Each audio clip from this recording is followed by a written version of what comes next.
Учурда социалдык тармакта Ибрагим Давлатов аттуу колдонуучу министрлер кабинетинин төрагасы Улукбек Мариповдун Ысык Көл облусуна болгон иш сапарында эски автоунаага түшүп кетип жатканын жарыялады.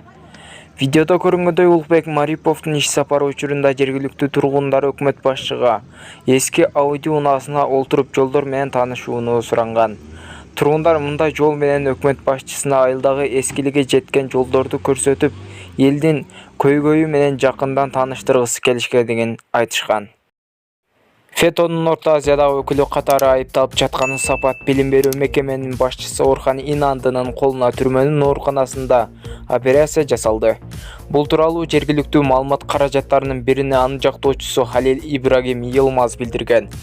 Маалыматка Инандынын колу анын уурдоо учурунда сынган.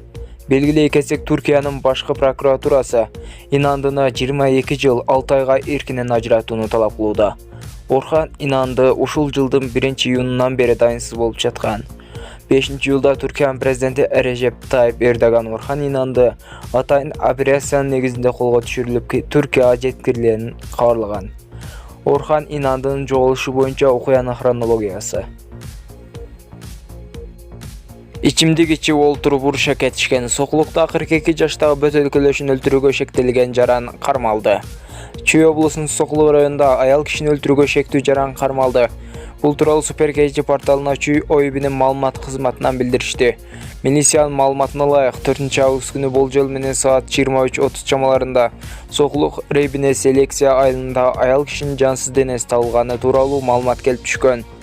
Бул фактынын негизинде Сокулук Рейбинин тергөө тобу окуя болгон жерге барып, териштиргенде маркумдун аты жөнү такталган.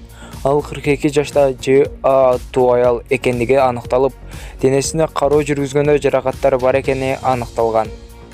Бул факты кылмыштардын жана жоруктардын бирдиктүү реестерине 130 беренеси киши өлтүрүү боюнча катталып, сотко чейинки өндүрүш иштери башталган.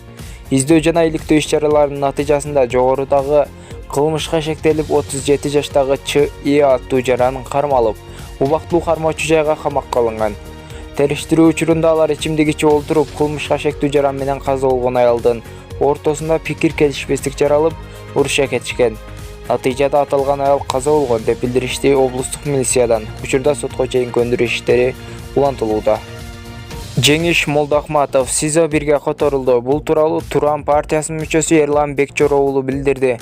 Маалыматка ылайык Молдохматов убактылуу кармоо жайынын СИЗО 1-ге которулду. Жеңиш Молдохматовго жүрөгүн текшерип турган атайын аппарат коюлганы менен толук анализден өтө электе СИЗО 1-ге которушту. Тарапташтары Жеңиш Молдохматовдун стационардык ооруканага которулушун талап кылат деп билдирет Бекчор уулу. Жеңиш Молдохматов УКМК тарабынан кармалып, башында Ички иштер министрлиги Молдохматовго октябрь окуяларында улуттук коопсуздук боюнча мамлекеттик комитетин имаратын басып алууга аракет кылган деп айыпталган. Андан соң айыпты массалык башаламандык беренесине өзгөртүшкөн. Андан соң Молдохматов ачкачылык жарыялап, 11 күндөн кийин ооруп калганына байланыштуу токтоткон.